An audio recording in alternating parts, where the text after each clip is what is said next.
ማን ልበል? ከየት ቤተ እምነት ናችሁ? ሰላም መዝሙረ ዳዊት መዝሙረ ያሬድ እንደነ ሰላም ነው። እግዚአብሔር ይመስገን። ማን ልበልና ከየት ቤተ እምነት ነሽ? እኔ ኦርቶዶክስ ነኝ። እሺ ምን ነበር ጥያቄሽ? በጣም ዛሬ ነበረውን ከአባቶች ጋር እየሰማን የሆነች ጓደኛ አለችኝ አማኝ ነች ጴንጤና ስለ ምልጃ ምናምን ስትሰማ ስለ ቅዱሳን እኮ በሰማይ ካረፉ በኋላ አማልደን ስትለኝ ያማልዳሉ ስላት የበለጠ መረጃ ከፈለግሽ እውነት ለመስማት እንደማዳመጥ በግባና ልጠይቅልሽ ከኛ አንደበትሽ እንድትሰሚ ብያት ነው። ማስረጃ ለምን አትጠይቂያትም? አያማልዱም የሚለውን በቃ ካረፉ በኋላ በምድር ላይ ነው እንጂ ካረፉ በኋላ ሙተዋል አለች እኮ።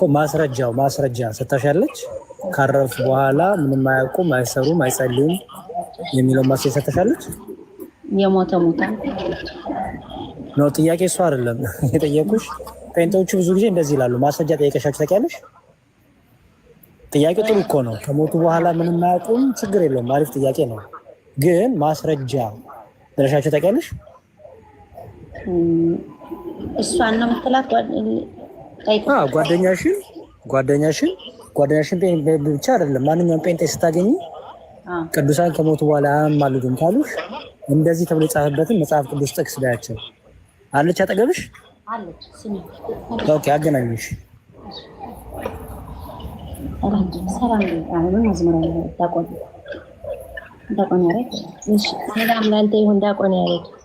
ሰላም እግዚአብሔር ይመስገን። ሰላም ናችሁ? ሰላም ይብዛል። የት ነው ቤተ እምነትሽ? እኔ በፕሮቴስታንት ነኝ። ፕሮቴስታንት የት? ሙሉ ወንጌል አለውትንሽ እኔ እስራኤል ነው የምኖረው፣ ኢየሩሳሌም። ኖ አገርሽን እንኳን አይደለም የጠየኩሽ። የት ነው ህብረት የምታረጊው? የት ነው የተጠመቅሽው? እኔ ፕሮቴስታንት ነኝ፣ የምኖረው እስራኤል ነው። እስራኤል ውስጥ በሚገኝ አጥቢያ ነው የምካፈለው። አዎ እኔ ስለሱ አይደለም እህት አለም። እኔ እሱ ምንም አይሰራልኝም። ያለሽበትን ስቴት ሳይሆን ቸርችሽ ህብረት የምታረጊባት ቸርች ማናት ምንድናት ነው። ምክንያቱም መካነ ኢየሱስ አሉ፣ ቃለ ሕይወት አሉ፣ ሙሉ ወንጌል አሉ፣ መሰረተ ክርስቶስ አሉ። የት ነሽ አንቺ? እኔ አማኝ መሆኔን የማውቀው ያለውን ክፍፍል እናላቅም። ሌሎችን አታውቂም? አይ አላውቅም። ይቅርታ። ችግር የለውም፣ ይቅርታ አያስፈልገውም። ግን ማወቅ አለብሽ። በህፃናት ጥምቀት ታምኛለሽ? አይ እኔ አላምንም። እሱን ይቅርታ። ችግር የለውም። ቅዱስ ቁርባን የጌታ እውነተኛ ስጋና ደም ነው። ህይወት ተቀበልሽ ታምኛለሽ? እንደገና ይቅርታ። አታምኚም? ቅዱሳን በሰማይ ሆነው ይጸልዩልናል ብለሽ ታምኛለሽ? አይ እሱን አላምንም። አሁን እኮ ፕሮግራሙን አብረን እየተከታተልን እሺ ወታለ ይሄን ቴክስ ለመሰለሽ ይሄን ያነሳውልሽ ለመሰለሽ መካነ ኢየሱሶች ሉተሪያኖች እንደዚህ ያምናሉ። ምን አሁን ያልኩሽ ሁሉ ያምናሉ። በህፃናት ጥምቀት ያምናሉ። ቅዱስ ቁርባን የዘላለም ሕይወት ይሰጣል፣ እውነተኛ ጌታ ስጋ ነው ብለው ያምናሉ። እኛ ወደ ቅዱሳን አንጸልይም እንጂ እነሱ ስለኛ ይጸልዩና ብለው ያምናሉ። እኔ እሱን አላምንም። አንቺማ አታምኚም። አየሁ እኮ እሱማ ስለዚህ አይሹ የተለያየ አይነት አስተምሮ ስላላችሁ ለዛ ነው ከየት ነሽ ያልኩሽ፣ ለዛ ነው። ኤኒዌይስ ጥሩ እሺ፣ ከታላቁ ጋር ትቀጥላላችሁ። ላንቺን ያለኝ ጥያቄ ምንድነው? ቅዱሳን ከሞቱ በኋላ አያማልዱም ብለሽ ታምኛለሽ አይደል? በጣም ጥሩ። ቅዱሳን ከሞቱ በኋላ አያማልዱም የሚለውን ጥቅስ ከየት ነው ያመጣሽው? እንዴ እኔ መጽሐፍ ቅዱስ ነው። መጽሐፍ ቅዱስ ማለት የሞተ ሞቷል አይደለ? የሞተ ሰው እንዴት ነው ነው ይላል ኮማዚ። አሁን እሱ አሰምሽን ነው። እሱ ይኸውልሽ እህት አንዴ እሱ ግምት ነው። አንቺ አሁን እንደ ጴንጤ መጽሐፍ ቅዱስ ብቻ ስለሆንሽ በተጻፈ ብቻ የምታምኚ ስለሆንሽ አምጪልኝ ከተጻፈው ቅዱሳን ከሞቱ በኋላ አያማልዱም አያውቁም የሚለውን ማስረጃ ጥቅስ ስጪ። አሁን እኔ ለዛ ዝግጁ አይደለሁም። ድንገት ነው የገባሁት። እሺ አንተ እንትን ያለህን እውቀትና ወይም ያንተን እምነት ደግሞ አካፍለኝ እንደ መጽሐፍ ቅዱስ ማለት ነው። ዝግጁ መሆን እኮ ለተቃወምሽ ነገር አንድ ነገር ስትቃወሚ ያለ እውቀት ነው እንደምትቃወሚ። በእውቀትማ እኮ ነገርኩህ እኮ የሞተ እውቀቱን ንገሪኝ። ቃሉ ምንድን ነው የሚለው? ለኔ ሊማልድ የሚችለው እሱ ግምት ነው። እሱ ግምት ይባላል እንጂ መጽሐፍ ቅዱስ ማስረጃ አይደለም። እሺ አንተ አካፍለን አልኩህ እኮ አሁን አንተ እውቀቱ ስላለ ነው የኔ እንተኝ እኔ ያንቺን ስህተት ነው ያልሽበት ነገር እኔ እኮ አንተ አካፍለኝ እኔ የሞተ ሞቷል በቃ የሞተ አንድ ያዳመጥሽ ስለ ትምህርት ነው የምናወራው እንጂ እኔ ጠየኩሽ ትምህርት ነው የጠየኩሽ ትምህርት ከሆነ የሞተ ሞታል የሚል ትምህርት ስጪኝ መጽሐፍ ቅዱስ ማስረጃ ስጪኝ ያልኩት ከሌለሽ የለኝም በይና ዲስከሽኑን እንቀጥል መጽሐፍ ቅዱስ ላይ የለም እንደዚህ እኔ ጥቅሱን አላውቅም በራሴ ነው ይሄን ነገር ዝም ብዬ በቃ ከሞቱ ሞቱ ምለው እንጂ መጽሐፍ ቅዱስ ማስረጃ ነው እሺ ማስረጃ በራሴ ነው አልልህም እሺ ማስረጃ አሁን እኔ ለዛ ዝግጁ አይደለሁም ይኸውልህ ማስረጃዬ መጽሐፍ ቅዱስ ነው የሞተ በቃ የሞተ ሞቷል የሞተ ሰው መጽሐፍ ቅዱስ ካልሽ ቋንዴስ መጽሐፍ ቅዱስ ካልሽ መጽሐፍ እየጠቀሽ ስለሆነ ክፍል ስጪኝ ማቴዎስ ሉቃስ ማርቆስ ከ14ቱ መልእክት ስጪኝ መጽሐፍ ቅዱስ በእጄ የለም ድንገት ነው አሁን የገባችሁ ስለዚህ ማስረጃ አለኝ ግን እኔ ዝግጁ አይደለሁም አሁን አልኩህ እኮ ንገሪኝ ቃሉን እሺ ተው ጥቅሱን ይቅርና ቃሉን ንገሪኝ ምን እንደሚል የምንም ቃል ነው የምነግርህ ከሞቱ በኋላ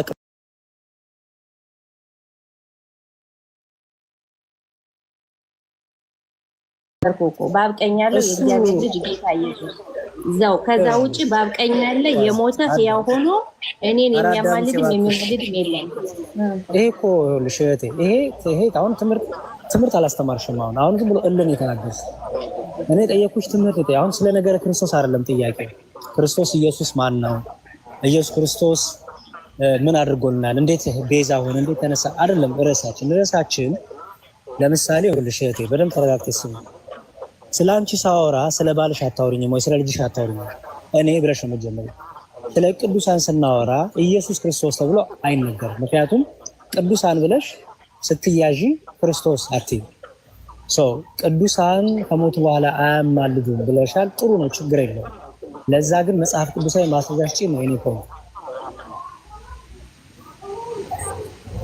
አለሽ ማስረጃ እኔ እኮ አሁንም ነገርኩህ አሁንም ደጋግሜ የምነግርህ እኔ መጽሐፍ ቅዱስ በእጄ የለም አሁን ዝግጁ አይደለሁም የምታውቀውን አንተ ንገረን አልኩህ እሷ የምትለው ለመጨረሻ ባልቀኝ ሆነው ያማልዳሉ አለች የመጨረሻ አድልስትሽ ጥቅስ አትስጪኝ ቃሉ ቅዱሳን አያማልዱም ከሞቱ በኋላ ያልኩበት ንባብ እንዲህ ነው ወይ ጥቅሱና ክፍሉን ተውና መጽሐፍ ቅዱስ እንደዚህ የሚል ንባብ ስላለ አያማልዱም ያልኩት ከዚህ የተነሳ ነው በይ ስታነብኝ መጽሐፍ ቅዱስ እንዴ አሁንም እኮ ደጋግሜ እኮ ነገርኩህ አንተ መረዳት አትችልም እንዴ እስቲ ምንድነው የሚለው መጽሐፍ ቅዱስ ምንድነው የሚለው አሁን እኮ መስሎኝ ነው የሚጠይቀው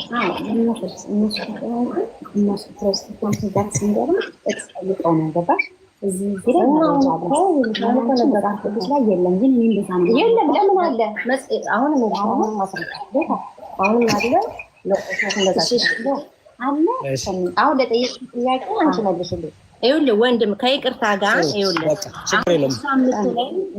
ቅዱሳን ከሞቱ በኋላ በአብቀኝ በሰማይ ሆነው ይማልዳሉ ይጸልዩልናል ነው ያለችው እኔ ደግሞ የሞተ የበሰበሰ አይማልድም አያማልድም ነው ያልኩት እሺ ጥሩ ችግር የለውም የሞተ የበሰበሰ አንቺ ስትሞቺ በክርስቶስ አምነው ያንቀላፉ ሰዎች የበሰበሱ ይባላሉ ክርስቶስ በእኔ አምነው ያንቀላፋ ቢኖር የበሰበሰ ነው ብሏል መልሽልኝ ኢየሱስ ክርስቶስ በእኔ አምነው ያንቀላፋ ቢኖር የበሰበሰ ነው ብሏል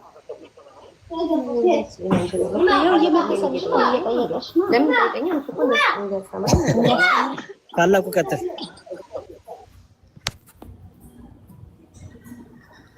ምኑንም ቀጥለው ልጅቷ እኮ ሲጀምር ተረጋግታ ችግር አለባት አንደኛ ተቆጣለች የተረጋጋ መንፈስ የላትም እንደዚሁ እንትን ትላለች ሁለተኛ የራሷን ሐሳብ ነው የምታወራው መጽሐፍ ቅዱስ ውስጥ ይሄ ሐሳቡ ራሱ ካለሽ ሐሳቡን ንገሪንና ጥቅሱን እኛ እናውጣለሽ ተባለች የለም እንደዚሁ በራሷ ነው እየሄደች ያለችው እንደማንኛውም ፕሮቴስታንት የታወቀ ነው ፕሮቴስታንት ሰው ሰራሽ ሃይማኖት ስለሆነ እሷም ራሷ በሰራችው ነገር ነው እየተጓዘች ያለችው። አሁንም ማስረጃ ስትጠየቅ ምንም መልስ የለም።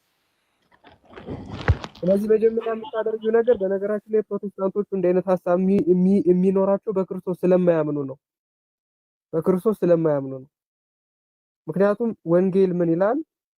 በእኔ የሚያምን ቢኖር ቢሞት እንኳን ሕያው ነው ይላል። አያችሁ? በእኔ የሚያምን ቢኖር ቢሞት እንኳን ሕያው ነው ይላል። ስለዚህ ፕሮቴስታንቶች ቅዱሳን ከሞቱ በኋላ ሕያዋን አይደሉም ሲሉ ምን እያሉ ነው? እኛ ከሞትን በኋላ ሕያዋን አይደለንም ሲሉ ምን እያሉ ነው? በክርስቶስ አናምንም እያሉ ነው ማለት ነው። በቃ አለቀ። በክርስቶስ አናምንም እያሉ ነው። ስለዚህ ይሄንን እንደ ኑዛዜ አድርገን ነው የምንይዝላቸው። በክርስቶስ አናምንም ማለት ነው። በቃ ቀጥታ ሊተራሊ ማለት ነው። ቅዱሳኑ ሳይሆኑ የሚሞቱት እነዚህ እንደዚህ ብለው የሚያምኑ ሰዎች ናቸው። በቁማቸው የሚሞቱት በቁማቸው የሞቱት እነሱ ናቸው። ምክንያቱም ክርስቶስማ በእኔ የሚያምን ቢሞት እንኳን ሕያው ነው ብሎ ነው የሚያስቀምጠው። ስለዚህ ቅዱሳን በሙሉ በክርስቶስ ያመኑት ማለት ነው። እነርሱ ምንም እንኳን ቢሞቱም በክርስቶስ ፊት በእግዚአብሔር ፊት ግን ሕያዋን ምስክሮች ናቸው። ሕያዋን ምስክሮች ናቸው። በምድር ስላሉት በሙሉ ጸሎትን የሚያቀርቡ ናቸው። የራዕየ ዮሐንስ ምዕራፍ 5 መመልከት በቂ ነው ለዚህ። ዮሐንስ ምዕራፍ 5 ላይ በምድር ስላሉት ሁሉ ይጸልያሉ። ይሄም ብቻ አይደለም።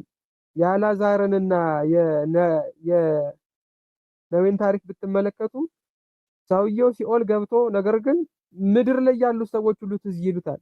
አያውቁም ምናምን ላልሽው ማለት ነው። አያውቁም ምናምን ላልሽው ያውቃሉ። ጭራሽ ለቤተሰቦቻቸው ይጨነቃሉ። ወደዚህ የሚነድ መከራ እንዳይገቡ እባክህ አልዓዛርን ላክልኝ ይላል። የሉቃስ ወንጌል ምዕራፍ 16 ስትመለከቺ ማለት ነው። የጠፋው ልጅ ታሪክ ወይም ዘ ፕሮዲጋል ሰን የሚባለው እዛ ላይ ብትሄጂ ለምሳሌ ሲኦል ከገባ በኋላ ስለ ቤተሰቦቹ ስለ ወንድሞቹ ሲጨነቅ ታያለሽ። አያውቅም የምትይው ታዲያ ክርስቶስ ሐሰተኛ ነው እያልሽው ነው? ክርስቶስ ሐሰት ምሳሌ ሰጠ ታዲያ? ያውቃሉ። ማወቅ ብቻ አይደለም ይጨነቃሉ። እኛ ወዳለንበት ጨለማ እንዳይመጡ፣ እኛ ወዳለንበት የስቃይ ስፍራ እንዳይመጡ መምህር ይላክላቸው ብለው ይጨነቃሉ። ይጨነቃሉ። ስለዚህ ማወቅ አይደለም ጭራሽ ስለ ቤተሰቦቻቸው ራሱ ይጨነቃሉ። የሚሰማቸው ካለ አጠገባቸውም ይናገራሉ። በዛ ኬዝ አብርሃም ማለት ነው። አብርሃም ግን ያንን ማድረግ ያልቻለው ለምንድን ነው? በመካከላችን ጥልቅ ገደል አለ ብሎ ተናግሯል። ስለዚህ ወንጌል ቢሆን ቅዱሳን ቢሞቱም ምንም እንኳን ቢሞቱም ሕያው ናቸው ተብሎ ተናግሯል። አንቺ ደግሞ አይ ፈርሶ በስብሷል የምትይ ከሆነ ወይ ክርስቶስን ሐሰተኛ እያደረግሽው ነው ወይም ደግሞ አንቺ ደግሞ የተናገርሻቸውን ነገሮች ሪኮንሲደር ለማድረግ ሞክሪ ማለት ነው የምፈልገው። ያሬድዬ ከተፈቀደ እኔ ዱብ ልበል። ምን አልከኝ? ታላቁ ይቅርታ።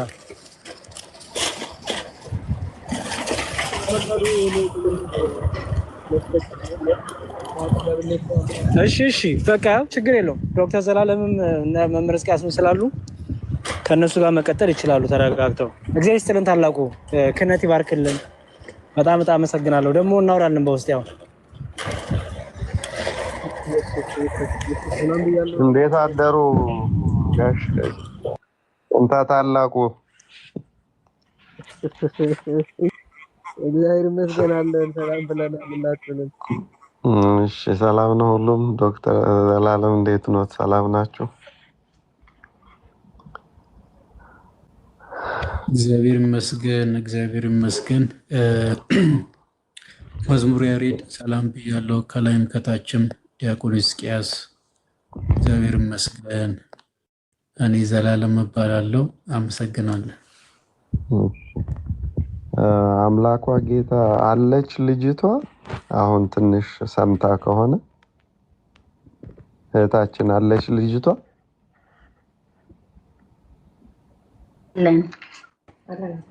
አለች አጠገብሽ አለች። አሁን እሷ ይጸልያሉ የሚለውን ብቻ ማወቅ ፈልጋለሁ። ምዕራፉን ቅዱሳን በሰማይ ላይ ሆነው ይጸልያሉ። እሺ እሱ ይነገራታል። ግን አሁን ይኸውልሽ ጥቅስ መንገር ማለት ብዙ ጊዜ ትልቁ ችግር ኦርቶዶክሳውያንም ጥቅስ ስጡን ይባልና ጥቅስ ይዘው ሄዱና ሌላ ጥቅስ ሲያመጡ እንደገና ደረቅነት ነው የሚሆነውና መዳረቅ እንዳይሆን እሷ መጽሐፍ ቅዱስ ሚውት አድርጊው አንቺን አንድ ጊዜ ያስተጋባ መጽሐፍ ቅዱስ ትቀበላለች ወይስ አትቀበልም ነው ትልቁ ጥያቄው። አሁን መጽሐፍ ቅዱስን ማትቀበል ከሆነ ምንም ጥቅስ ብንሰጣት አትቀበልም። ምንም ጥቅስ ምንም ነገር ብንሰጣት መጽሐፍ ቅዱስ ትቀበላለች? እሺ እስኪ ጠይቂያት። ኢየሱስ ክርስቶስ የሙታን አምላክ ነው የሕያዋን አምላክ? የሕያዋን አምላክ። ይሄን ትቀበላለች? አዎ። ስለዚህ የሕያዋን አምላክ ከሆኑ ቅዱሳን ከሞቱ በኋላ በስብሰዋል ለምን አለች? አንቺ ይማልዳሉ ስላልሽኝ። ኦኬ። ስለዚህ መማለድ ማለት ምን ማለት ነው? መማለድ ማለት እኛ ስንጸልይ ለቅዱሳን ጸሎታችንን እንደሚማልዱልን ስነግራት አይሰሙም እኮ ከሞቱ በኋላ አለችኝ። እንደ ይሰማሉ አልኳት። በምድር ላይ የነበራቸው ቅድስና ከሞቱም በኋላ ክርስቶስን ስለተከተሉ ሕያው ናቸው አልኳት። አይሞቱም ብለናል አይደል? አሁን አብርሃም በሰማይ ሄዶ ካወራ እኔ የአብርሃም እንግዲህ ሚውት አርጊው በጣም እንትን ይላል። እንግዲህ በደንብ ጻፊ እና ያዥ አንቺ ራስሽ እኔ የአብርሃም የይስሐቅ የያዕቆብ አምላክ እንጂ የሕያዋን አምላክ እንጂ የሙታን አምላክ አይደለሁም ማለት። የሙታን አምላክ ካልሆነ የሕያዋን አምላክ ከሆነ መጽሐፍ ቅዱሱ ላይ ምልጃ ጸሎት ከሆነ ምልጃ ጸሎት መጸለይ ከሆነ አንዱ ለአንዱ መጸለይ ከሆነ አብርሃም በሰማይ ሄዶ ካወራ አልሞተም ማለት ነው። ስለዚህ በሰማይና በምድር ባለችው ቤተክርስቲያን መካከል ልዩነቱ ምንድነው ተብለሽ ብትጠየቂ አንቺ ኦርቶዶክሳዊዋ እህታችን ራሱ ስታብራሪ አንድ ሰው ካልሞተ በዚህ ምድር ያለውን ወደ ስጋ ወደ አፈር ካልተመለሰ ወደ እግዚአብሔር መንግስት ሊሄድ አይችልም፣ ወደ ክርስቶስ ሊሄድ አይችልም። አለስ ክርስቶስ ራሱ ፈቅዶ እግዚአብሔር ፈቅዶ ከነስጋው ካላሳረገው በቀር ወይንም ደግሞ እንዳይሞት ካላረገው በቀር። ስለዚህ መናገር የነፍስ ስራ ከሆነ ነፍስ ደግሞ የማትሞት ከሆነ አዋቂነት የነፍስ ስራ ከሆነ ነፍስ ደግሞ የማትሞት ከሆነ በምድር የተናገሩ ሰዎች በሰማይ የማይናገሩበት የማይለምኑበት ምክንያት ምንድን ነው? አሁን መተማመን ያለብን በምድር ላይ እያሉ ማውራት መለመን ከቻሉ እሱ ደግሞ የሙታን አምላክ ካልሆነ የሕያዋን አምላክ ከሆነ እዛም ሄደው ሕያው ከሆነ የሚሆኑት አይናገሩም ብላ ነው የምታስበው?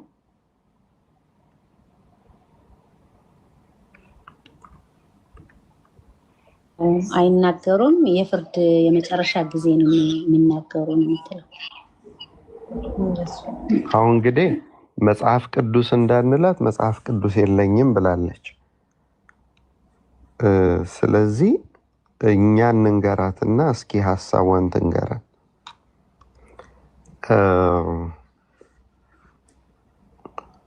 አንድ ጊዜ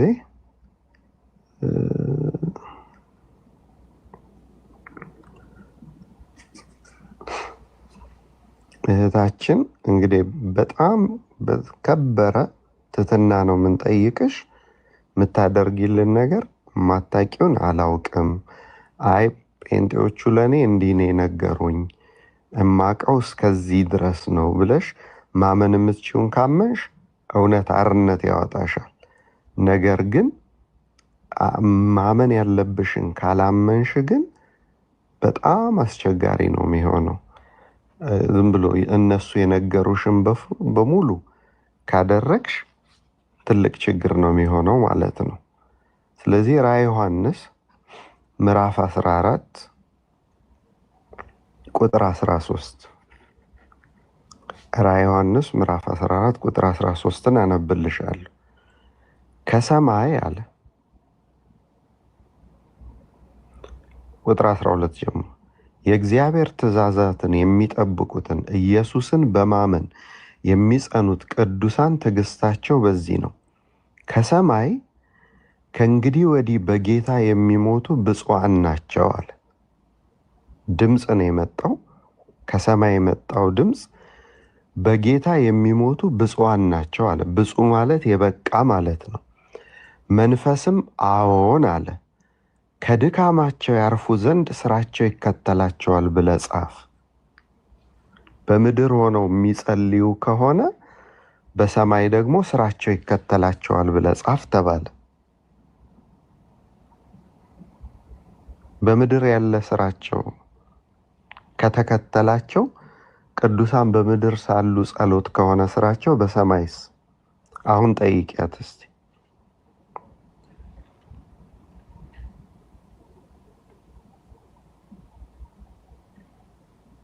እህታችን አሁን ጠይቂያት።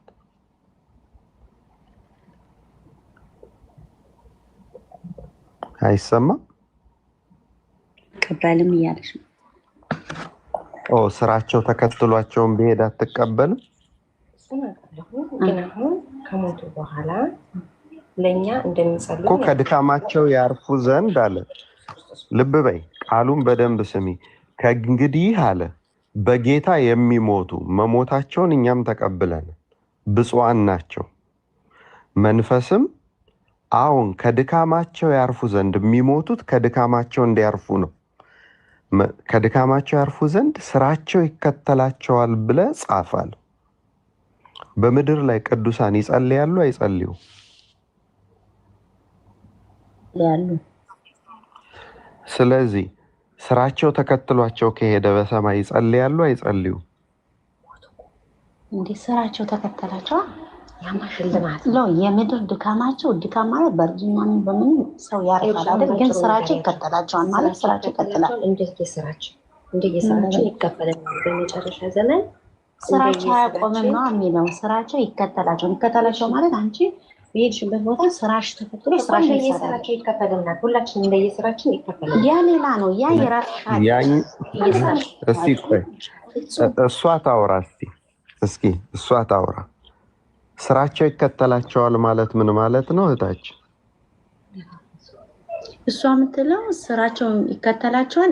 የእያንዳንዳቸው ስራ የሰሩት በምድር ላይ ሄዶ እንደ ፍርድ ማለት ነው። ያ ሌላ ነው። ይሄ ስራቸው ያው ሆነው ሁሌም በዛ ስራቸው ላይ ይቀጥላሉ ነው እንደምረዳው። አሁን አንቺ መረዳት ሳይሆን አንቺ ችግር የለብንም። እሷ ግን ማውራት ትችላለች ቃል በቃል ወይስ ባስተርጓሚ ነው የሚሄድ?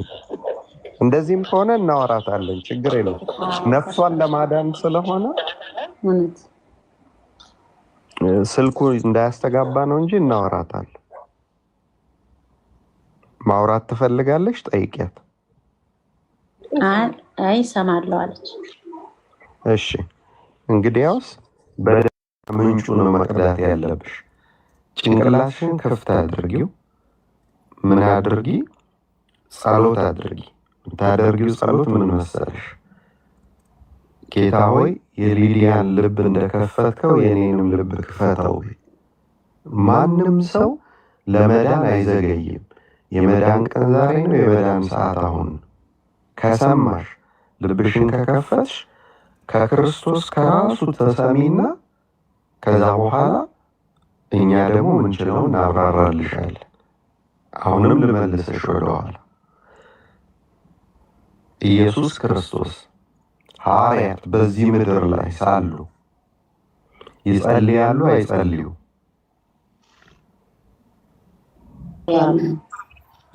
እሺ የማቴዎስ ወንጌል ምዕራፍ 28 የመጨረሻው ቁጥር ላይ እስከ ዓለም ፍጻሜ ከእናንተ ጋር ነኝ አለ።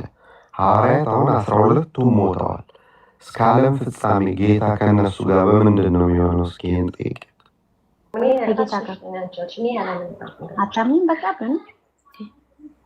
ያሬዶ ተረከባት። እግዚአብሔር የምንችለውም ሞክረናል። ለሌላ ጊዜ ራሱ አንብባ ትምጣ። እንደገና ደግሞ ኢየሩሳሌምን ያህል የተቀደሰ ሀገር እየኖርሽ መንፈስሽ እንደዚህ መሆን የለበትም። በጣም እድለኛ እህት ነሽ። ራሱ ጌታ የተመላለሰበት፣ የተወለደበት፣ የተጠመቀበት፣ የተሰቀለበት፣ የሞተበት፣ የተነሳበት ቦታው ላይ ሆነሽ እኛ ሳያዩ የሚያምኑ ብፁዓን ናቸው ተብለን እዛ ቦታ ላይ ቆመሽ መንፈስሽ እንደዚህ የሚመናጨቅ፣ የሚናጠቅ፣ የሚቆጣ መሆን የለበትም። ምክንያቱም ቁጣ ጠብን ይጭራል እንጂ እንትን አይመጣም። አንደኛ በክርስቶስ ነው ያለሁት ብለሽ፣ ሁለተኛ የተቀደሰው ራሱ ኦሪጂናል ቦታው ላይ ተቀምጠሽ ከዚህ የተሻለ መንፈስ ሊኖርሽ ይገባል። እህታችን ተረጋጊ። እንደ ሽንፈት እንደ መውደቅ እንትን አትበይ። አንድ ጥቅስ ልስጥሽና እኔ ነገር ላውቀን ወንድማችን ዘላለምም መምህር ያሬድም አቅም ካላቸው ይቀጥላሉ ከአንቺ ጋር። ለአንቺ ግን እኔ የምሰጥሽ ጥቅስ አንድ ጥቅስ ብቻ ነው። ሁለተኛ ቆሮንቶስ ምዕራፍ 11 ላይ እኔ ለክርስቶስ ላቀርባችሁ እተጋለሁ፣ ነገር ግን እባብ በተንኮሉ ሔዋንን እንዳሳታት ሐሳባችሁ ተበላሽቶ እንዳይሆን እፈራለሁ አለ። ሐሳብሽን አታበላሹ። ሐሳብሽ ሳይበላሽ እንደገና ተረጋግተሽ ማውራት ስትቺ ነይ ራስሽ። ይኸው መዝሙር ወይ ቲክቶክሽን ብናቀው ፎሎ እናረግሻለን፣ እናወራሻለን። የፈለግሽውን ጥያቄ መጠየቅ ትችያለሽ። አሁን ላንቺ ለማስረዳት ግን መልስ ክርስቶስ የሕያዋን አምላክ እንጂ የሙታን አምላክ አይደለም። በሰማይ ቤተክርስቲያን አለች፣ በምድር ቤተክርስቲያን አለች። ልዩነታችን በሰማይ ያሉት ሁሉን ያደርጋሉ፣ ሁሉን ያውቃሉ፣ ነገር ግን በስጋ ከኛ ጋር የሉ። ብዙ ብልቶች ስንሆንን አንድ አካል አለ። አንዱ አካል ያው እሱ ስለሆነ ስለዚህ ተረጋጊና ነይ። እግዚአብሔር ቅንነቱን ያድልሽ። ቦታው ላይ ነው ያለሽው እና ቀራኔው ሄደሽ የቀራኔው ንጉሥ አንተ ግለጥልኝ በይው። የመዝሙረ የእግዚአብሔር ያክብርልኝ። እሺ ዲያቆን እግዚአብሔር ይስጥልን። መምህር ዲያቆን ማን ነው? ወንድማችን ዘላለም። እኔ እኮ አፌ ላይ እንትን ይቀጥሉና ሀሳብ ይስጧትና እህታችን እውነቱን ለመናገር ስለምንወድሽ ለአንቺ ግድ ስለሚለ ነው። እኔ መንገድ ላይ የልኩ ነው የማወራሽ ስራ እየሰራው እና በአንቺ ብትቆጭን ምንም ብትናገሪም የሁሉ ተረጋግተን የምናወርሽ እንድታቂው እውነቱን እንድታቂው እንድትሰሚ ስለምንፈልግ ነው። እስቲ ደግሞ ከዘላለም ጋር ቀጥይ ትንሽ ጥቂት ደቂቃ። እሺ አመሰግናለሁ ያሬዲ። እና እኔ መጀመሪያ የእሷን እምነት ብንረዳና ከምን ተነስታ እንዲህ ማለት እንደቻለች በመጠኑ ብናውቅ መልካም ይመስለኛል። ማን ነበር ስምሽ እህታችን?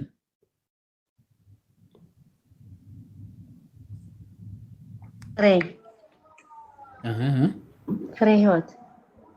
ፍሬ ህይወት። ኦኬ ፍሬ ህይወት ማለት አንድ ነገር ልጠይቅሽ። ቅዱሳን የሚባሉት በህይወት ስጋ ወይም በአጸደ ስጋ ሳሉ ምልጃን ያቀርባሉ አይደለም? መጽሐፍ ቅዱስ እንደሚናገረው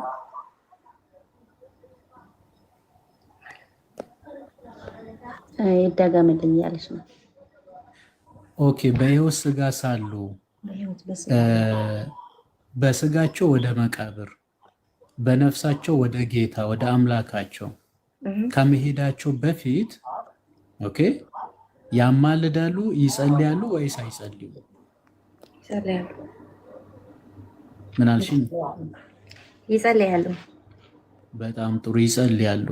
ኦኬ ወደ ጌታ ሲሄዱ ወደ እግዚአብሔር ሲሄዱ ያንን ጸሎት እንዳይጸልዩ የሚከለክላቸው ምንድን ነው?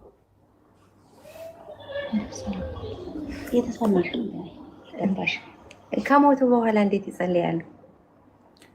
አይ ከሞቱ በኋላ እንዴት ይጸልያሉ ሳይሆን ላለመጸለያቸው ማስረጃው ምንድን ነው ነው ወንድ ሞተዋል። በቃ የምትናገሪውን ነገር በመጽሐፍ ቅዱስ አስደግፍ። እሺ ለምንድን ነው ሞት እንዳይጸልዩ የከለከላቸው?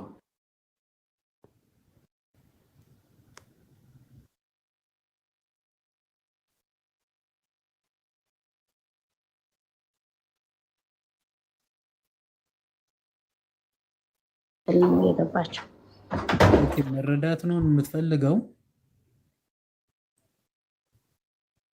እሺ በጣም ጥሩ። ለምሳሌ ማለት ከሞቱ በኋላ ስለማያውቁ ነው ፍሬህይወት? ለመረዳት ስለፈለኩኝ ነው። አያውቁም ለማለት ነው ወይስ ምንድን ነው? አልገባኝም። ከሞቱ በኋላ ብለሽ ነው አይሰሙም። የሞተ ሰው በመጨረሻ ዘመን ላይ እንደሚነሳ ሁሉም እንደየስራው ወደ መንግስተ ሰማያት ወደ ሲኦል ቆይ ይቅርታ አንዴ፣ ይኸውልሽ እህቴ እየሰማሽን ነው አላችሁ? እየሰማችሁን ከሆነ በዚህ መልኩም አያስኬድም። የሆነ መሀል ላይ ሴክሬታሪ እየተረጎምሽ ምናምን ይሄ አያስኬድም። ልሳን ለምቁ የምናወራው ተርጓሚ አያስፈልገውም። የምናወራው አማርኛ እስከሆነ ድረስ እህታችን ሙሉ ሰው ናት፣ ራሷን ችላ ሀሳብ ትስጥ። ይሄ ደግሞ ለራሷም ይጠቅማታል ባይዘወይ። ስለዚህ ምንም ተርጓሚ የሚያስፈልጋት በመሀል ድልድይ የሚያስፈልገው ጉዳይ የለም። ልሳን እያወራንም አይደለንም። አሁን እህታችን ራሷ ትምጣና እህቴ ረጋ ብለሽ ሀሳብሽን ግለጪ። እኔ ማውቀው ይሄን ያህል ነው፣ ይሄን ደግሞ አላውቅም ብለሽ ምንም በቅንነት ሀሳብሽን ግለጪ። እኛ የምናውቀውን ያላወቅነው ካለ ደግሞ ከአንቺ እንማራለን፣ አንቺ ደግሞ ከኛ ትማሪያለሽ። መልኩ ነው እንጂ ይሄ በመሀል ላይ ተርጓሚ ኖሮ ምናምን የሚለው ነገር አያስኬድም። እየሰማሽ ነው አይደል? አለች ራሷን አገናኘኝ አንዴ። ቆይ አለሽ እህቴ?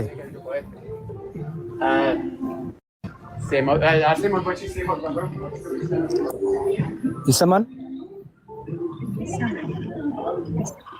እሺ እህት አለም ይኸውልሽ፣ አንቺ ሙሉ ሰው ነሽ፣ ምንም ተርጓሚ ያሳለሽ። ስለዚህ የምታውቂውን ያላካፊን የምናውቀውን እናካፍልሽ፣ ከዛ በኋላ እንማማራለን ማለት ነው። በዛ መልክ ይሁን እንጂ እሷ እየተረጎመች ምናምን አይሆንም። ስለዚህ አሁን በደንብ ረጋ ብለሽ ፈታ ብለሽ ለምሳሌ ቅዱሳኑ እንዳይጸልዩ እንትን ያላቸው መስፈርቱ ሞት ነው ካልሽ ግልጽ አገሽ ተናገሪ። በምድር ላይ ያሉ ይጸልዩ ነበረ፣ አሁን ግን ስለሞቱ በስጋ ስለሞቱ ሞት ነው እንዳይጸልዩ ያደረጋቸው ከሆነ አቋምሽ እሱን ግልጽ አገ ተናገሪ። ምክንያቱም እሱ ላይ በደንብ ማውራትም ስለምንችል መጽሐፍ ቅዱስ የሚያስቀመጠን ነገሮችን እናነሳልሻለን እንጂ በአስተርጓሚ መቼም አይሆን።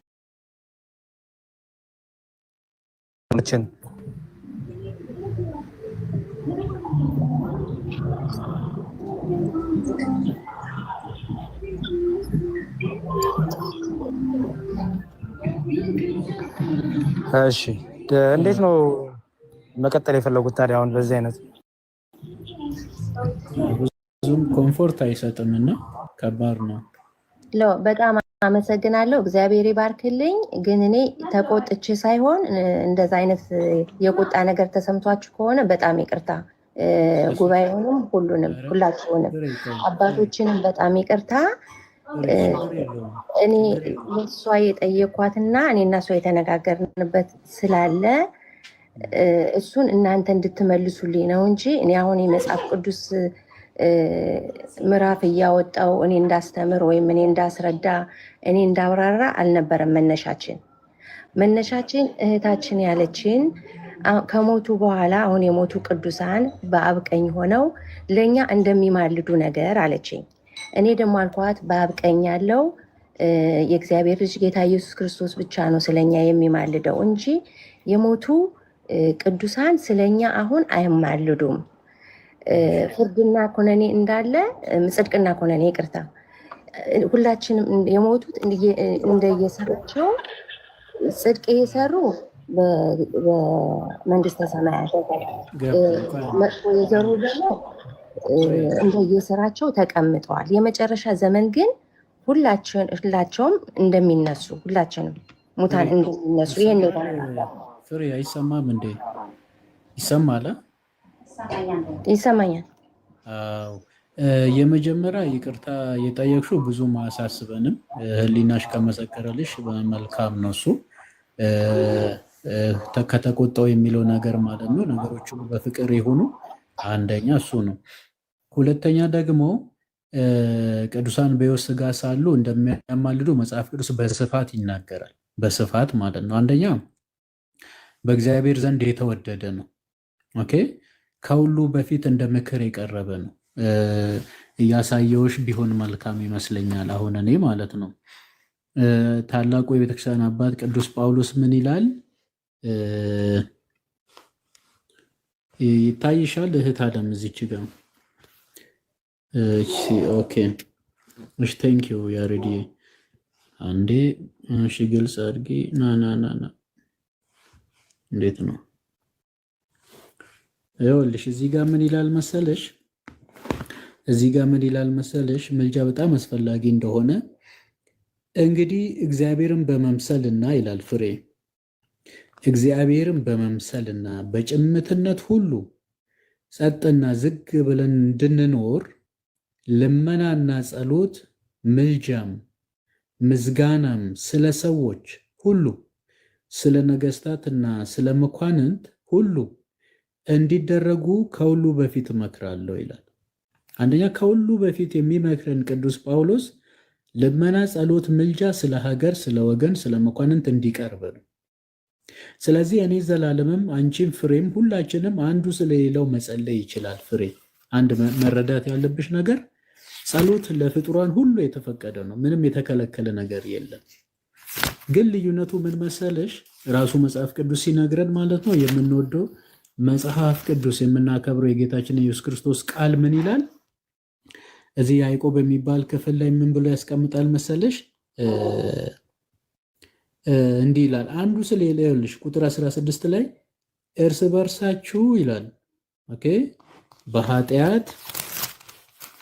በኃጢአታችሁ ምን በሉ ተናዘዙ፣ ትፈወዙም ዘንድ እያንዳንዱ ስለሌላው ይጸልይ ይላል። ይኸውልሽ እያንዳንዱ ስለሌላው ይጸልይ ካለ በኋላ የጻድቅ ሰው ጸሎት በስራዋ እጅግ ኃይልን ታደርጋለች ይላል።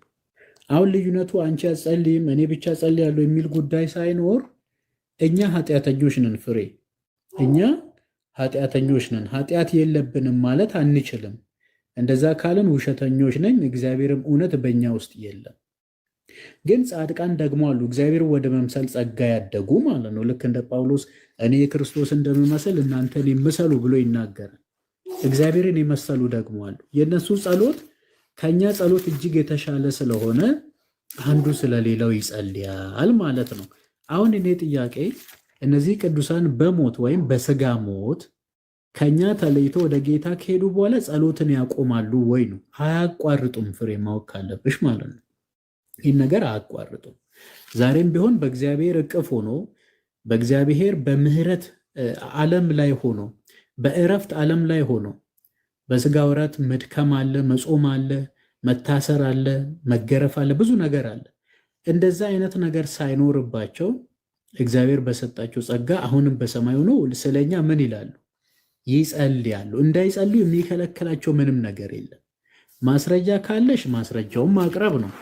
አይ ስለ ሞቱ እውቀት የላቸውም ካልሽ እውቀት እንዳላቸው መጽሐፍ ቅዱስ ይናገራል።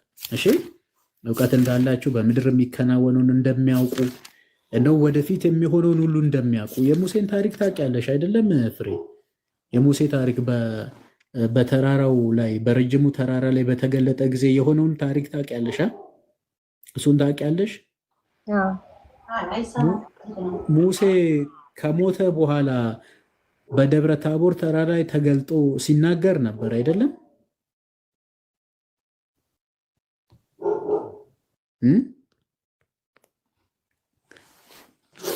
እሱን አታውቅም መሰለኝ። እሱን አታውቂውም እንዴ? አላውቀውም ለማለት አንቺ ነሽ የምትናገሪው። እኔ እኮ ትክክል እኮ አይደለም። ምንድነው እሷ ለማውራት የከበዳት ነገር ምንድነው? እኔ አልገባኝም። ለወንድሞች ለመምህራኑም ሪስፔክትን ክብር ስጡ እንጂ ትክክል እኮ አይደለም። እውነቱን ለመናገር በመሀል ላይ አላውቀውም እያለሽ ነው፣ እንዲህ እያለሽ ነው፣ በህይወት እያለሽ ነው እንደዚህ የምታደርጉት። እንዴ ጊዜ ሰጥተው አክብረው እያወሩሽ አይደል? እህታችን ከሞተ በኋላ ሙሴ ተገልጦ በተራራው ላይ ነው ያልከው? ይቅርታ።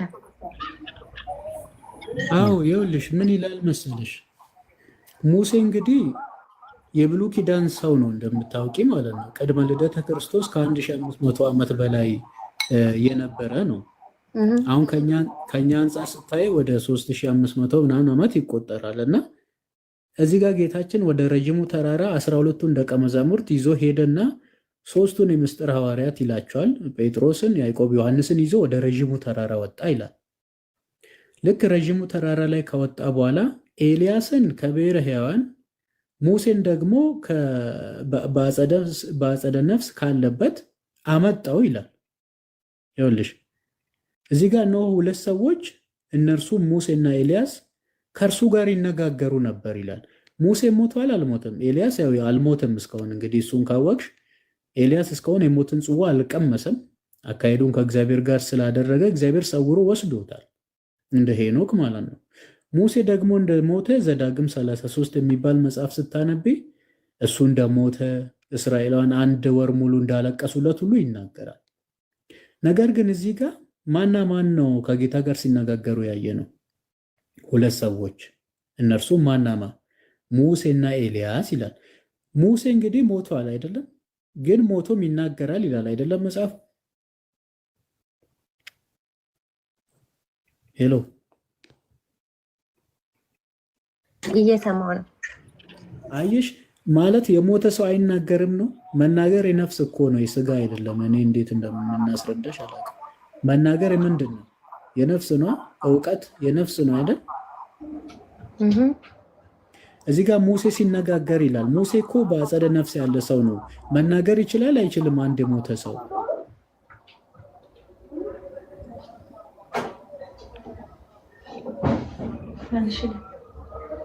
የሞተ ሰው እኔ መናገር አይችልም ነው የምለው። እንዲህ እዚህ ጋር እኮ ይኸውልሽ፣ እዚህ ጋር እያነበብሽው ነው። እነሆ ሁለት ሰዎች እነርሱ ሙሴና ኤልያስ ከእርሱ ጋር ይነጋገሩ ነበር በክብር። እሺ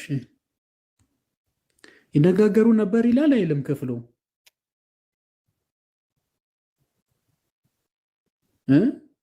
ይኸው እያነበብክልን አንተ የምትለውን እየሰማን ነው። መጽሐፍ ቅዱስ በእጃችን የለም እኮ። ያው እኔም እኮ መጽሐፍ ቅዱስ ነው እያነበብኩሽ ያለሽ። ይነጋገሩ ነበር ይላል ቃሉ። ተቀበያለሽ ይሄንን? አዎ እቀበላለሁ። እንደ መጽሐፍ ቅዱስ ከሆነ እቀበላለሁ። ያው ሉቃስ 9 እኮ ነው እያነበብክ እኮ። እሺ እሺ። ሉቃስ 9 ቁጥር 30 ጀምረሽ ስታነቢ እነሆ ሁለት ሰዎች ይላል። ሁለቱ ሰዎች ማን ነው? ሙሴና ኤልያስ። ሙሴ የሞተ ሰው ሞቷል፣ የነፍስና የስጋ መለየት ሞትን ሞቷል። ኤልያስ ደግሞ እስካሁን አልሞተም፣ በብሔረ ሕያዋን ነው ያለው፣ ተነጥቋል ወደ ሰማይ። እየሰማሽ ነው? ከእርሱም ጋር ይነጋገሩ ነበር፣ በክብርም ታይቶ በኢየሩሳሌም ሊፈጸም ስላለው ስለ መውጣቱ ይናገሩ ነበር ይላል። የኢየሱስ ክርስቶስ መከራና ክብር ይናገሩ ነበር ይላል። ወደፊት ገና እኮ የሚሆነውን ሁሉ እኮ ነው የሚናገሩት። ይህንን ቃል ስታይ ምንድን ነው የምትረጂው?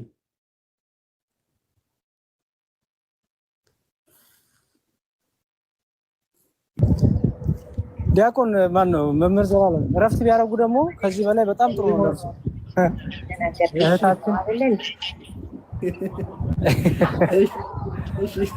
ያሬዲ ግን ባጭሩ እዚህ ስር ላሉትና እንደዛ ይሻላል። እዚህ ስር ላሉ እሺ፣ እዚህ ስር ክርስቲያኖች 730 እና ከዛ በላይ የምትጠጉ ምንድን ነው እኛ እያልን ያለ ነው? ምልጃ ማለት የተወደዳችሁ ክርስቲያኖች፣ ምልጃ አማላጅነትና አማላጅ ማለት አንድ አይነት ሆኖ ግን ምልጃ የምንለው አንዱ ስለሌላ መለመን፣ ስለሌላ የሚደረግ ጸሎት ማለታችን ነው። ምልጃ ማለት ስለሌላ የሚደረግ ልመና ወይም ጸሎት ማለት ነው። አማላጅ ማለት ደግሞ አንድን ሰው ወይም አንድን ነገድ ወይም አንድን ሕዝብ ወክለው ሁሉን በሚችል በአምላክ ፊት የሚቀርብ ልመና ወይም የሚሆን አቤቱታ የሚያቀርብ አካል ማለት ነው። አማላጅ አካሉ ነው፣ ፐርሰኑ ነው። ኦኬ ምናልባትም በእግዚአብሔር ፊት ለመቅረብ ግብራችን ራሱ ስለማይፈቅድልን ማለት ነው። ግብራችን ራሱ ስለማይፈቅድልን በእኛ ፋንታ የሚቆምልን ልመናችንን በእግዚአብሔር ፊት የሚያቀርብልን ሰው ያስፈልገናል ማለት ነው። ይሄ ከምን አንጻር ነው? መጽሐፍ ቅዱስ ዮሐንስ ወንጌል ምዕራፍ 9 ቁጥር 31 ላይ ስትመለከቱ ዮሐንስ ወንጌል ምዕራፍ 9 ቁጥር 31 ላይ እንደው አውጥቼ ያሬዶ መንገድ ላይ ነው መሰለኝ፣ ግን የሆነ ሆኖ ላሳያችሁ። ቁጥር 31 ላይ ቁጥር 31 ላይ እንዲህ የሚል ቃል አለ። ያውላችሁ የታለች ቁጥር 31 እዚህ ትንሽ እግዚአብሔርን የሚፈራ ይላል። እግዚአብሔርን የሚፈራ ፍቃዱንም የሚያደርግ ቢኖር ያንን እግዚአብሔር ይሰማዋል እንጂ ኃጢአተኞችን እንዳይሰማ እናውቃለንና ይላል። እግዚአብሔር የሚሰማ ፍቃዱን የሚያደርግ የእግዚአብሔርን መንገድ የሚከተል እንጂ ኃጢአተኛን እንዳይሰማ እናያለን ይላል። ምክንያቱም ኃጢአት ማለት በሰውና በእግዚአብሔር መካከል የምትለይ ማለት ነው። እግዚአብሔር ፊቱን ከኛ እንዲሰውር የምታደርግ ነው። በነገራችን ላይ ከራሴ አይደለም የምነግራችሁ። ነቢየ እግዚአብሔር ልዑል ቅዱስ ኢሳያስ ምን ብሎ ነው የሚነግረን?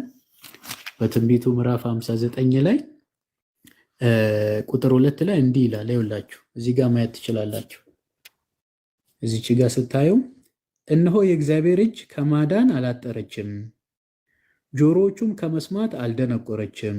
ነገር ግን ይላል በደላችሁ፣ በደንብ እንድታዩ ይኸውላችሁ፣ ነገር ግን በደላችሁ በእናንተና በአምላካችሁ መካከል ለይታለች፣ እንዳይሰማም ኃጢአታችሁ ፊቱን ከእናንተ ሰውሮታል ይላል። ተመልከቱ፣ እኛ ኃጢአት ስናደርግ እግዚአብሔር የምህረት ፊቱን አባታዊ ፍቅሩን ቸርነቱን ከኛ ምን ያደርጋል ማለት ነው? ይሰውራል ማለት ነው። አያችሁ፣ ኃጢአት በእኛና በእግዚአብሔር መካከል ስለምትለይ ዳዊት ማን ነው? የዳዊት ልጅ ጠቢቡ ሰለሞንም በምሳሌ ምዕራፍ 15 ቁጥር 8 እና ቁጥር 29 አንብቡት። እግዚአብሔር ኃጢአተኞችን እንዳይሰማ ጻድቃንን ግን እንደሚመለከት ዓይኖቹ ወደ ጻድቃን ጆሮዎቹም ለጸሎታቸው የተከፈተ ነው ይላል። እኛ ምን እያለን ነው? እኛ ይጸልያል፣ ሁላችንም አንዱ ስለሌላው ይጸልያል። ነገር ግን የጻድቅ ሰው ጸሎት በምልጃዋ በስራው ምን ታደርጋለች? ኃይልን ታደርጋለች። ያ ጻድቅ በሕይወት ቢኖርም ባይኖርም ወደ ጌታ ቢሄድም ማለት ነው ምልጃው አይቋረጥም። ከምን ተነስተን ማለት ነው? ከቤተ ክርስቲያን ባሕሪ ተነስተን። ከቤተ ክርስቲያን ባሕሪ፣ ቤተ ክርስቲያን ማለት የክርስቶስ ሥጋው ማለት ነው፣ የክርስቶስ አካሉ ማለት ነው። እኛ ደግሞ ምንድነን? ብልቶች ነን። አንዱ ብልት ደግሞ ሌላው ምን ያደርጋል? ያግዛል ማለት ነው። ለምሳሌ እግራችን እሾህ ቢወጋን ማለት ነው አይምሯችን ቶሎ ያስባል። በነርቨስ ሲስተም አማካኝነት መልእክትን በመላው አካላቱ እንዲሰራጭ ያደርጋል። ዓይናችን እግርን ያያል። እጃችን ደግሞ ዝቅ ብሎ ምን ያደርጋል? እሾውን ይነቅልልናል ማለት ነው። ጳውሎስም አንደኛ ቆሮንቶስ 12 ላይ እናንተ ብልቶች ናችሁ ካለ በኋላ የበረታው ደካማውን እንዲያግዝ እንዲረዳ አድርጓል ማለት ነው። ምናልባት እህታችን ከማወቅና ካለማወቅ አንጻር ከሆነ ያው የሙሴን ጉዳይ ያመጣው ሙሴ ክርስቶስ ኢየሱስ ወደፊት ስለሚቀበለው መከራ ከዛ በኋላ ስላለው ክብር ሁሉ ይናገር ነበር። ተመልከቱ። ራእይ 6 ቁጥር 9 ላይ ደግሞ ምናልባት እህታችን በደንብ እየሰማሽ ራእይ 6 ቁጥር 9 ላይ በክርስቶስ ኢየሱስ የሞቱት ወይም ደግሞ ያንቀላፉት ከመሠዊያ በታች ያሉ ሰማዕታት የሰማዕታትን ነፍስ አየው ይላል ቅዱስ ዮሐንስ ወንጌላዊ በራእዩ ላይ ማለት ነው። ከመሠዊያ በታች ምን? በክርስቶስ ኢየሱስ ያንቀላፉትን የሞቱትን ነፍሳትን አየው ይላል። ተመልከቱ፣ በጣም የሚገርም ነው። ካየ በኋላስ ምንድን ነው የሚለው? እዚች ጋር ምናልባት አንቺ ማስረጃ እንዲሆንልሽ ፈልጌ ነው። ቁጥር 9 ላይ ምን ይላል? አምስተኛውን ማኅተም በፈታ ጊዜ ስለ እግዚአብሔር ቃልና ስለጠበቁት ምስክር የታረዱትን የሰዎችን ነፍሳት ከመሠዊያው በታች አየው ይላል። ተመልከች፣ ከመሠዊያው በታች አየው፣ በታላቅ ድምፅም እየጮሁ ከመሠዊያው በታች ያሉ ነፍሳት ማለት ነው፣ በክርስቶስ ኢየሱስ ያንቀላፉት ማለት ነው። ቅዱስና እውነተኛ ጌታ ሆይ ይላሉ፣ ይናገራሉ ማለት ነው። ከጌታ ጋር እኮ የተነጋገሩ እኮ ነው። ሞት ሲጀመር በክርስቶስ ሞት የተወገደ ነው። ጥርስ የሌለው አንበሳ ነው። በክርስቲያኖች ላይ ስልጣን የለውም ሞት በነገራችን ላይ። ለዛ ነው ዳዊት በመዝሙሩ የቅዱሳን ሞት በእግዚአብሔር ፊት የከበረ ነው ይላል።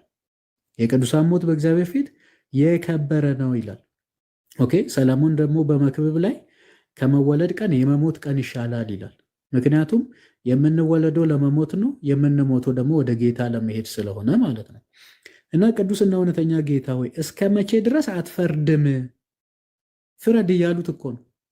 እስከ መቼ ድረስ አትፈርድም? ደማችንስ በምድር በሚኖሩት ላይ እስከ መቼ አትበቀልም አሉ።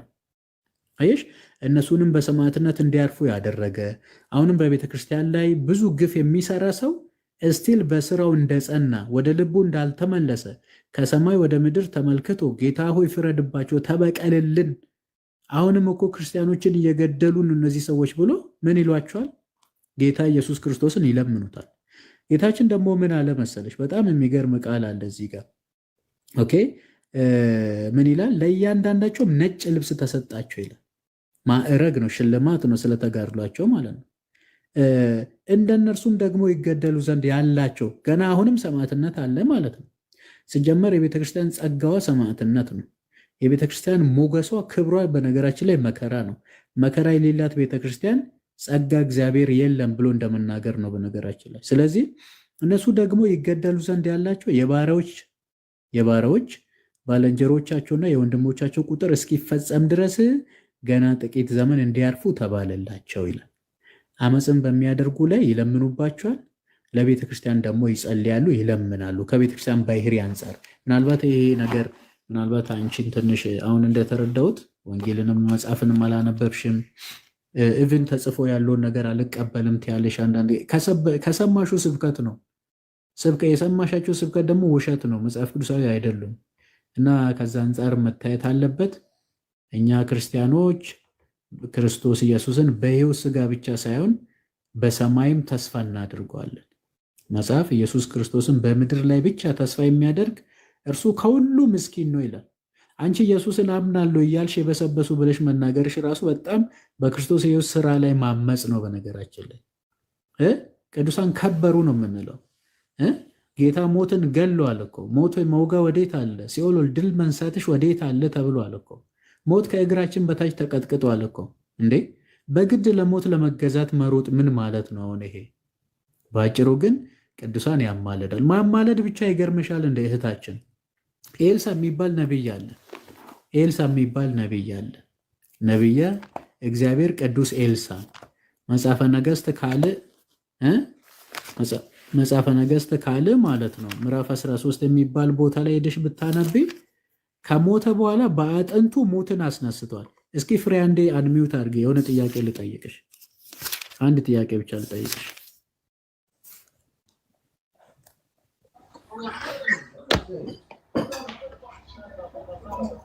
እሺ ይሰማል? ይሰማል። እቺ መጀመሪያ ይሄንን ቃል ላንብብልሽ። ይኸውልሽ ከቁጥር 18 ጀምሬ እንግዲህ ኤልሳ ሞተዋል። እሺ ኤልሳ ሞተዋል፣ ወደ ጌታ ሄደዋል፣ ወደ እግዚአብሔር ሄደዋል። እና እዚህ ጋር ምን ይላል መሰለሽ? የእስራኤልም ንጉሥ ምድሩን ምታው አሉ ይላል። አሁን ቆይ ከዛ ቀጥዬ ላንብብልሽ።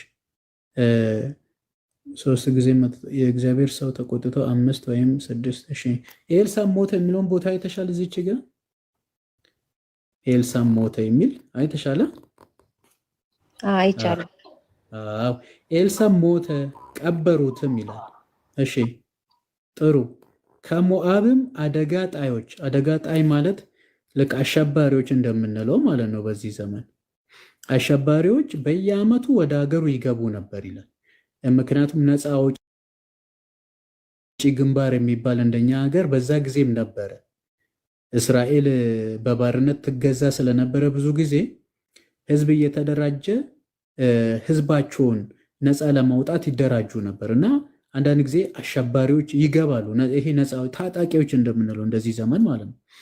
በየዓመቱ ወደ ሀገሩ ይገቡ ነበር ካለ በኋላ ሰዎችም አንድ ሰው ሲቀብሩ አደጋ ጣዮችን ወይም አሸባሪዎችን አዩ።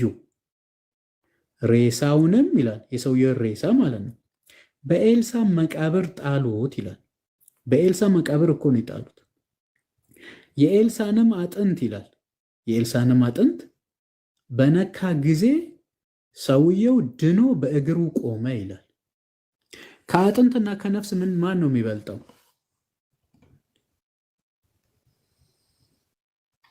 ነፍስ። በጣም ጥሩ። ነፍስ ከአጥንት የምትበልጥ ከሆነ አጥንት ሞትን ካስነሳ ነፍስ መጸለይ አትችልም ብሎ ትንሹን ነገር ማመን እንዴት ነው የከበደሽ ፍሬ?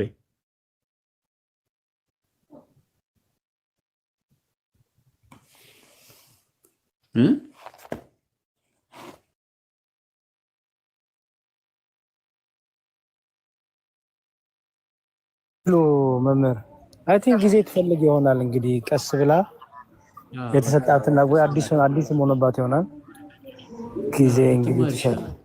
አዎ ነይና ተማሪ እሺ። እውነተኛውን ነገር በመጽሐፍ ቅዱስ ትረጃለሽ እህቴ። የውሸት ስብከትን አትስሚ። ይሄ ነፍስን ከማዳን እና የዘላለም ሞት እና የዘላለም ሕይወት ከማለት አንጻር አንቺ ከሞት በኋላ ቁጥር ስፍር የሌለውን ዓለም መኖር በሕይወት ከክርስቶስ ጋር መኖር አትፈልግም እህት አለም? እፈልጋለሁ። በቃ ያንን ደግሞ ሊሰጥሽ የሚችለው እውነትና እውነት ነው። እሺ ትክክለኛ አስተምሮ ነው እሱን የሚሰጥሽ። ኦኬ ትክክለኛና እውነተኛ አስተምሮ የዘላለም ሕይወትን ይሰጣል። ስለዚህ ትክክለኛ አስተምሮ ደግሞ አንቺ አይምሮ ያለሽ ሰው ስለሆነ ያንንም ቦታ ታይ ያልልሽም እሱንም ይሄንን እየመዘንሽ የትኛው መጽሐፍ ቅዱሳዊ እንደሆነ ደግሞ በመንፈስ ተረጂ፣ በስጋ አትረጂ። አሁን አንቺ ሰው ይበሰብሳል፣ ሬሳው ይሸታል እንደዚህ የሚለውን ነው መታይ። የነፍስ አዋቂነት፣ የነፍስ ዘላለማዊነት፣ የነፍስ ተናጋሪነት ቅዱሳን ሲሞቱ ወደ ጌታ እንደሚሄዱ ከክርስቶስ አካል እንደማይቆረጡ ለዘላለም ከሱ ጋር ጸንቶ እንደሚኖሩ ራስ በሆኑ በክርስቶስ በኩል በምድር ላይ የሚከናወነውን እንደሚያውቁ ይህን ነገር አይነግሩሽም ሰዎች። ምክንያቱም የሞት ሰባኪዎች ናቸው አሁን እየሰበኩሽ ያለው ማለት ነው።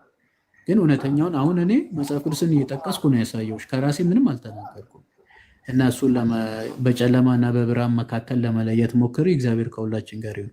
ያሬዲ ይቅርታ አረዘምኩኝ። እሺ በጣም አመሰግናለሁ ስለ ትምህርታችሁ፣ ስለ አብራራህልኝ ደግሞ የእግዚአብሔር ቃል በጣም አመሰግናለሁ። ስለተናገርኳቸው ቃላቶች ግን በጣም ይቅርታ። ችግር የለውም እህት አለም፣ ምንም ችግር የለውም። ምንም እኛ አንቀየምሽም። ብንቀየም ኖሮ ቅድም ነበር። አሁን እሱ ምንም ችግር የለውም። ገና መታወቃችንም መገናኘታችንም ስለሆነ ምንም ችግር የለውም። እኛም ካስቀየምንሽ በእግዚአብሔር ስም ይቅርታ። እኔ ግን 1-2 ደቂቃ ልውሰድና አንድ ነገር ልንገርሽ። ይኸውልሽ እህቴ በደንብ እንድታስተው የሚፈልገው ነገር በአዲስ ኪዳን ላለን ክርስቲያኖች ሞት መሸጋገሪያችን እንጂ እንቅልፋችን እንጂ ማብቂያችን አይደለም። ይህን ሁሌም ማወቂ ኢየሱስ ክርስቶስ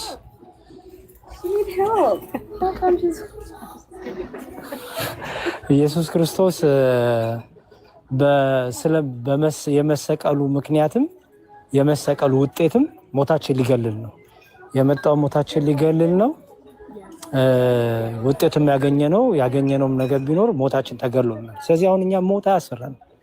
በአዲስ ኪዳን ያለን ክርስቲያኖች በክርስቶስ አምነን ያለን፣ በሩጫ ያለን፣ በስጋ ያለን ተስፋችን እስኪፈጸም ድረስ እንሮጣለን።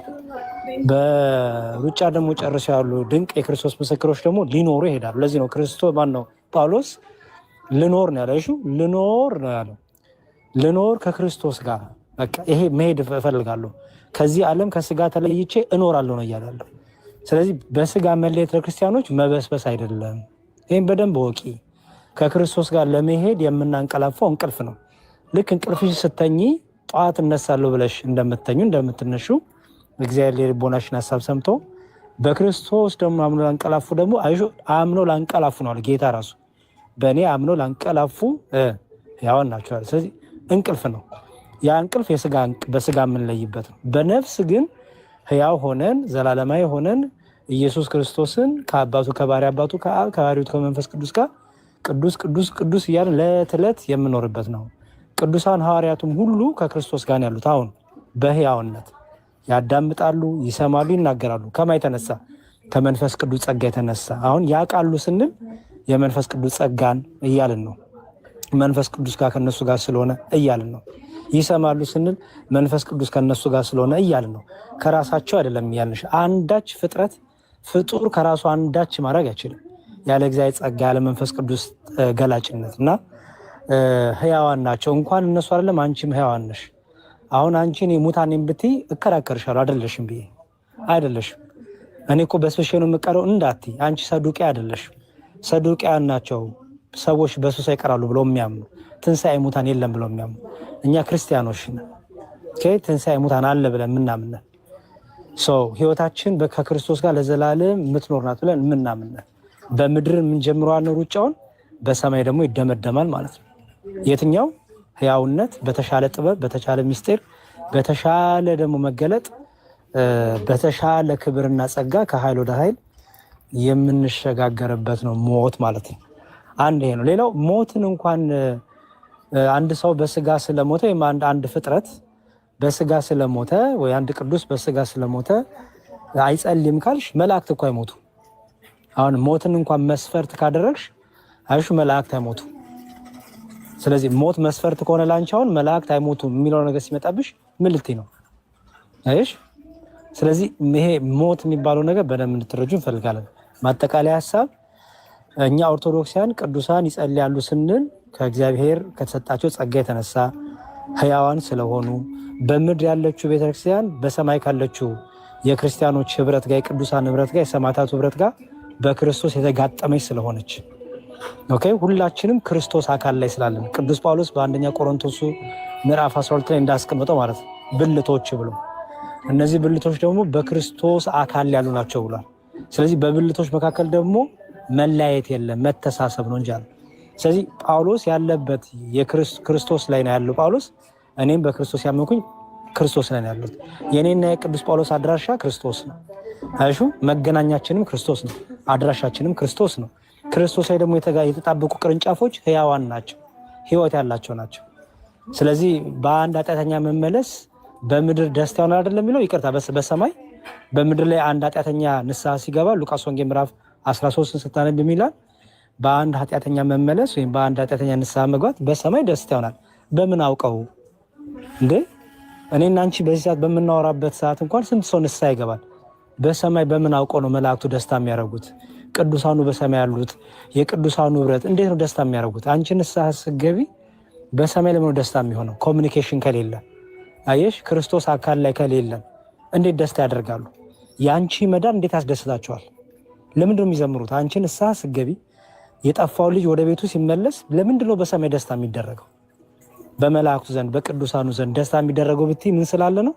ክርስቶስ አካል ላይ ያለን ስለሆነ። አይሽ እቺ የክርስቶስ ቤተክርስቲያን ቅዱሳኑ የሌለበችበት ቤተክርስቲያን የለችም። የክርስቶስ ቤተክርስቲያን መገለጫዋ የቅዱሳን ናት።